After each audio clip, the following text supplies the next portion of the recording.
Hello and welcome to Money, Money, Money, your weekly personal finance date with me, Sumaira Abdi. Well, this week we're going to talk about children. Raising financially savvy children is everyone's dream, isn't it? But are we doing it right? Are we instilling the best practices of money management? And more importantly, how do we ensure that we can successfully transmit the family's value orientation to the next generation? My guest this week promised to provide the answers to these and many more such questions. Binal Gandhi and Sunita Sanghvi, the authors of a book on exactly this subject called From Piggy Bank to Portfolio, Raising Financially Smart Children. Ladies, thank you very much for joining in. Binal, my first question is to you because, see, there's no doubt that talking to kids about money matters is important, right? I mean, nobody's even questioning that. But the fact is that they do pick up a lot just by sharing, the same space as their parents. But at what time or what point in their lives does this, chatter need to become a constructive, engaging conversation? And, where do parents begin? So money is a taboo topic in many homes, and parents feel that talking about money with their children will make them money-minded. Some parents feel that their children should be focused on their education, and they can worry about money later. But as you correctly pointed out, kids are already picking up a lot of what is going on at home. So conversations with kids about money are actually wonderful opportunities for parents to share their values and their priorities, and also share their views about money. So when kids ask you questions like, are we rich? Or how much money do you make? Parents should use these as opportunities and answer these questions in an age-appropriate manner. But it's not just that. There are certain conversations that parents need to initiate without even their kids asking them the questions. So for example, the importance of saving, the importance of investing, consumerism, social media, the impact that it has on our well-being as well as the well-being of the children. So all these conversations should start, and they should start at an early age, even as early as age 6 and 7. And of course, they must be had in an age-appropriate manner. But having conversations is not enough. Giving them practical experience with money goes hand in hand with speaking to them about money. So even as early as age 6 or 7, we suggest that you give your children a little bit of pocket money so that they get the practical experience of handling pocket money. And the reason why we say start at age 6 or 7 is because research shows that this is when some money-related habits like delayed gratification, self-control, all of these start developing at this age. So giving them a small amount of pocket money and teaching them what to do with the pocket money, it becomes really important also. So what we suggest is following the SSG model, which is save, spend, and give. So when you give them pocket money, have them set aside a little bit for saving, a little bit for giving, and then spend the remaining money as they wish. So, good age to start is at age 6 or 7. But if you haven't started already, then it's never too late to start. No, absolutely, Binal. And, I'm going to come back in just a bit to scratch this point a little bit further because, money is not just entirely about saving, right? It's also about spending it right on doing the things that matter to you.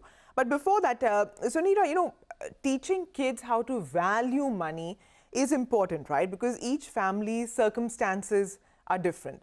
So therefore, what are some of the core values that a parent must pass on? So, one of my favorite lines from the book is that whether you have a lot or little, core financial values should not change with financial means or status, because these are the values that need to stay constant. And the first one is that there is no money tree. For 99% of us, money comes from hard work. Money comes from, as a direct result of sacrifices, choices, and work that we do. So this is something kids need to learn very early on, that money is an output of input. And the second is spending versus saving, and that you always need to balance this. So when there is money, children need to start thinking about saving and spending, and in sort of how that balance needs to be from a young age, so that when they grow up, they don't make the mistakes of spending too much, taking on too much debt, not saving enough for a financial emergency. And all through life, right? Like it's the yin and yang. You have to balance those two.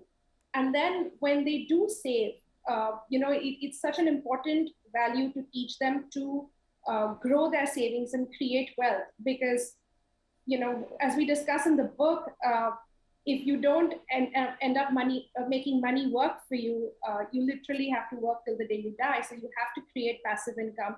You have to create ways to generate income, apart from only working in your job. And most importantly, and this is the one we stress on in the book as well, is that kids really need to learn that money does not equal to self-worth or happiness or love. Because there is research out there shows that money truly doesn't buy you happiness.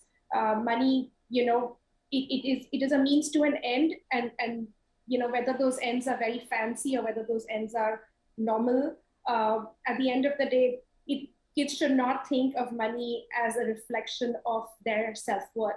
And it's so important for parents to drive home that point, starting from a young age, to avoid peer pressure and so many pitfalls later in life. Oh, absolutely. I couldn't agree more in this, age of Instagram and likes and all of these aspirational things that, kids want to have. Having a healthy relationship with money is what matters the most. And, I couldn't agree with you more. I read that, you wrote in your book that parents are the main influencers of money habits, right? Not a formal educational system. So therefore, Binal, to what level should kids be involved? Should it be limited to the household budgeting? Should it be limited to the investing, process? Or should parents even share details of financial hardships, perhaps with older kids, not very young kids? What I mean to ask is, which kind of discussions can appeal to a child or a young adult's maturity?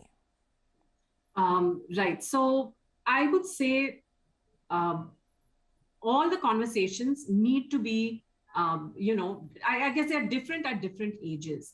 So when the kids are younger, it's more about the why and the what, as in why is it important to save, or what does investing mean? So it's more about the basics. As they grow older, it's more about the hows. So how do you go about investing? Or how do you budget, or how do you make certain decisions? And all this is obviously done through conversations as well as practical experiences and different types of activities. So we suggest a whole bunch of them in our book. And as they grow older, and of course it depends, from child to child, because their maturity level differs. As they grow older, it's important to have a conversation with them about your family finances also. So, as per the RBI, there are thousands of crores of rupees that go unclaimed in bank accounts. And this is because a lot of times people don't know that these accounts existed or that they had inherited this kind of wealth. So when the kids are older, it's important to share with them, even if you don't share the exact amounts, it's important to share with them where your assets are, where do they sit, and where your children will have access to them if something, God forbid, happens to you. So again, it's by age, and that's how the progression works when it comes to their financial education journey. All right. We're going to take a very quick break, but we have a lot more to discuss, and we'll also scratch that point on pocket money. And, there's a very good point that's been raised in the book about whether it should just be given or should pocket money be earned. All of that and lots more lined up next. Stay tuned.